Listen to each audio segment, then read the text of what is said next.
Экстрим-тур «Покорители холода», стартовавший в начале года в Аймиконском и Верхоянском районах Якутии, будет продолжен, а география расширена. Кто заинтересован в проекте, какие перспективы видят в нем сами инициаторы, участники и потенциальные инвесторы. Что останется, а что уже нет в будущем сезоне. Об этом мы поговорим с Вячеславом Ипатьевым, автором проекта «Покорители холода».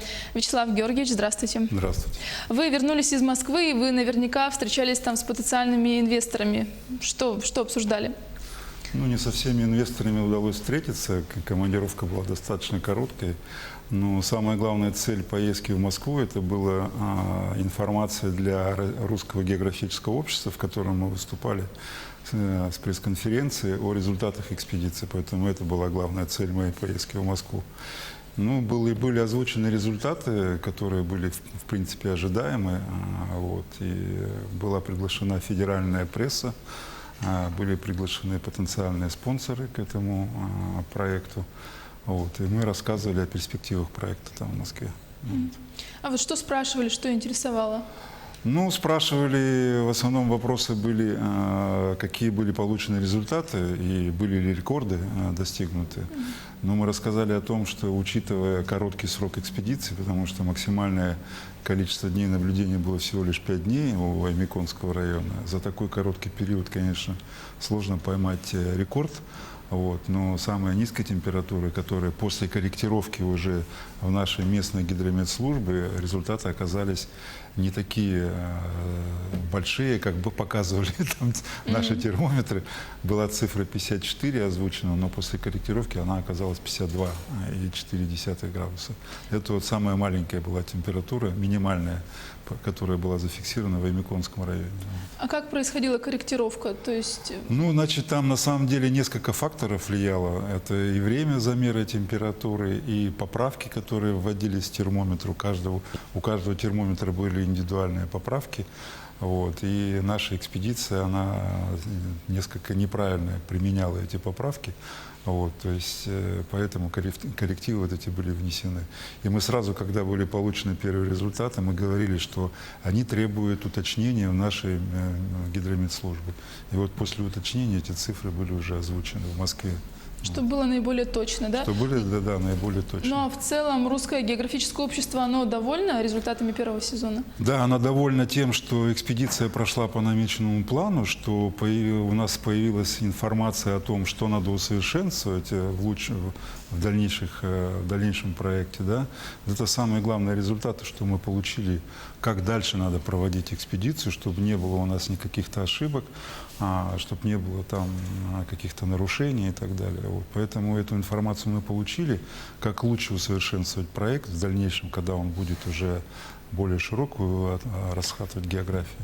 У нас эта ценная информация, полученная опытным путем, она у нас есть. А какие дополнительные результаты получили?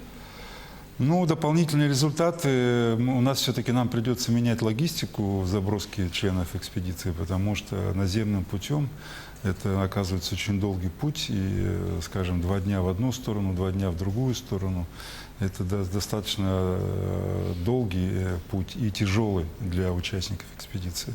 Потому что вот то, что мы ехали по автозимнику в Верхоянском районе, и он, во-первых, и опасный из-за наледи, да, для участников экспедиции. Во-вторых, он очень утомительный, потому что трястись по 5-10 километров в час в течение 20 часов, такой экстрим, в принципе, нет необходимости в нем, понимаете, для участников экспедиции. Тогда будет как вертолетами доставлять? Да, скорее всего, мы будем пересматривать схему заброски на вертолетах, поэтому это будет еще дополнительное удорожание проекта.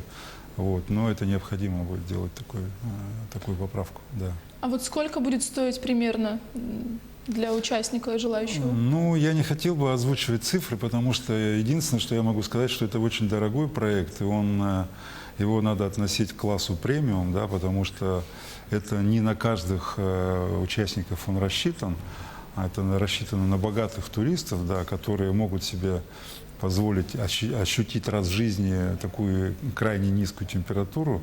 Но это, я хочу сказать, что это будет стоить несколько миллионов рублей на каждого участника. потому что организовать такое мероприятие – это достаточно дорогое удовольствие.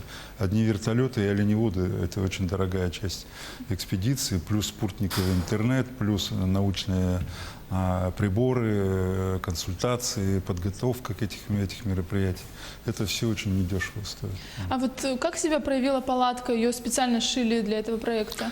Вы знаете, мы специально пошли на этот вариант использования этой ткани, да, и она оправдала наши ожидания. Это вот положительный результат нашей экспедиции в том, что мы правильно рассчитали и саму печку, как она должна работать, и сам тип печки, и сам материал палатки, размер этой палатки. Все это мы, в принципе, правильно учли, и поэтому замечаний больших по палатке не было. И у нас, видимо, останется тот же самый тип палатки и тот же тип печки, который мы будем использовать в дальнейшем. Вот. Ну, вы сказали, что изменится логистика. А каких еще изменений ждать в следующем сезоне? Ну, изменения будут по географии, во-первых, да, потому что потенциально районы оказались немножко не те, потому что последующие данные, которые нам предоставила метеослужба, она подкорректировала нашу географию, и мы в Аймяконском районе будем другую точку исследовать уже, да, а в Верхоянском районе мы тоже будем пробовать другую точку исследовать.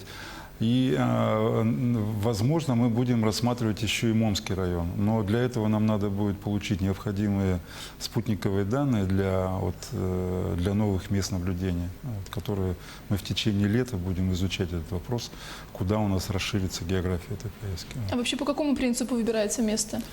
Ну, по данным метеоспутников, инфракрасное излучение показывает те зоны, где нет метеостанций, где нет метеонаблюдения, да? Но оно показывает зоны, где потенциально очень низкие температуры скапливаются.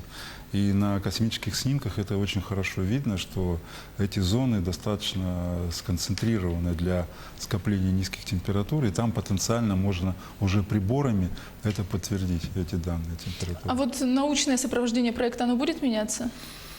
Я думаю, оно будет меняться в плане методики наблюдения. Вот мы, допустим, очень сильно полагались на цифровые свои термометры, да, но методы наблюдения оказались не совсем точные, и нам их надо совершенствовать, вот эти методы.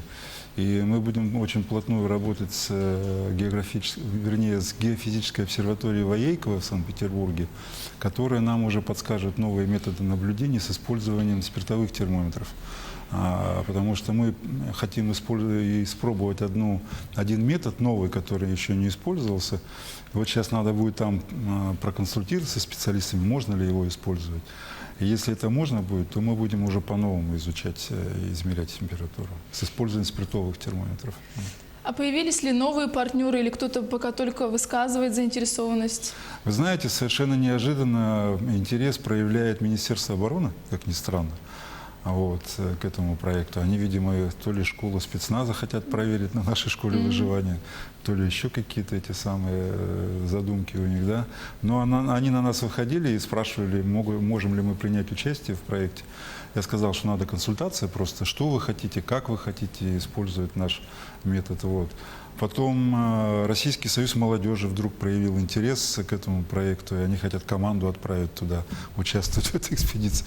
То есть вот по мере того, как люди узнают об этом проекте, появляются все время новые идеи об участии в этом самом. Я думаю, что проект будет развиваться в нескольких направлениях. Где-то это может быть шоу какое-то, да, там для показа, как люди там выживают в таких условиях. Где-то это может быть специально необходимо для выработки каких-то методик для условий выживания, как вот, допустим, для спецназа, для армии. То есть проект, он такой комплексный и может по-разному развиваться в разные направления. А вот вы сами кого вы видите в качестве идеального участника?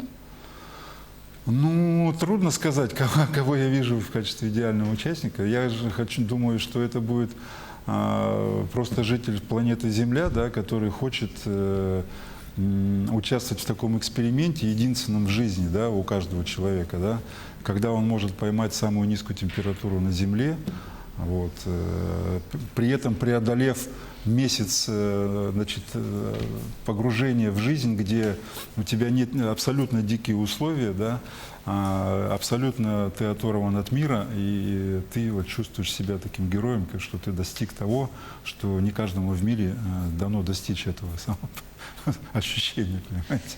А вот чем, кроме измерения температуры, там можно заняться? Или на это уходит весь день? Нет, дело в том, что у нас один из главных элементов нашей программы – это то, что кроме замеров температуры, они должны пройти школу выживания.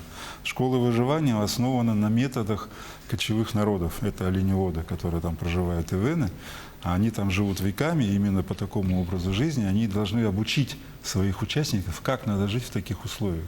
Это и ставить петли на животных, и воду добывать изо льда, и дрова готовить, там, и оленей ловить, и запрягать нарты, и ремонтировать там упряжь, и готовить какие-то там необходимые там шкуры заготавливать. То есть, в принципе, при достаточно глубоком погружении в этот образ жизни, да, можно полностью заполнить их месяц проживания, чтобы они обучились этому и потом сдали какой-то экзамен на вот то, что, чем они овладели и как они могут это использовать потом в дальнейшем в своей жизни. Это очень полезная школа для каждого, понимаете. А заинтересованность в чем местных жителей? Учить? Вот. Ну, заинтересованность местных жителей в том, что они, во-первых, участвуют в таком уникальном эксперименте, да, ну, также они и зарабатывают, потому что вот те оленеводы, которые участвовали в нашей программе, да, и в Верхоянском, и в Ваймяконском районе достаточно приличные деньги заработали по сравнению с их ежедневной работой, да, они получили большие деньги, потому что от них и требовалось очень много, да, что... И мы в дальнейшем будем также привлекать как источник заработка для местного населения. Это для них будет перспективно. Но самое интересное еще открылось момент, что не только оленеводы учили, так сказать, участников, но и участники учили оленеводов тоже. Там появился такой эпизод, что один оленевод в Ваймяконском районе, не помню, по-моему, Михаил Слепцов, по-моему, его зовут, он создал Инстаграм, его обучили блогеры, как создать этот Инстаграм. И это был единственный оленевод в России, который имеет свой блог в Инстаграме. Блогер-оленевод, понимаете? То есть это такой взаимообратный такой объем информации, как для оленеводов, так и от оленеводов к участникам экспедиции. Вот. А вот вы какой главный вывод сделали после экспедиции, как организатор, как участник? Ну, я главный вывод для себя сделал в том, что он подтвердил мое намерение развивать дальше проект, потому что этот проект оказался очень интересный как для местных жителей, так и для жителей России, для зарубежных СМИ, потому что такого опыта погружения в наш образ жизни, таких фотографий, такого массового выброса информации об нашем уникальном регионе, такого еще не было прецедентов. А вот что нужно сделать, чтобы проект развивался и стал визитной карточкой нашего региона? Ну, во-первых, его надо еще тщательно доработать, значит, методику доработать, главное, информацию об этом проекте донести до мирового сообщества, потому что мы хотим все-таки, чтобы главными участниками были не только жители России, но и, так сказать, жители дальнего зарубежья, а до них надо эту информацию донести. Поэтому достаточно большая работа и дорогая работа будет по продвижению этого проекта за пределы России. Это участие во всяких выставках, участие в специализированных изданиях. Это надо все оплачивать, чтобы привлечь внимание уже мирового сообщества к Якутии и к этому эксперименту. Мы пожелаем вам удачи. Спасибо большое, Вячеслав Георгиевич, Спасибо. что пришли к нам в студию, ответили на наши вопросы. Я напомню, мы говорили об экстрим-туре «Покорители холода» с Вячеславом Ипатьевым, автором проекта. Оставайтесь с нами.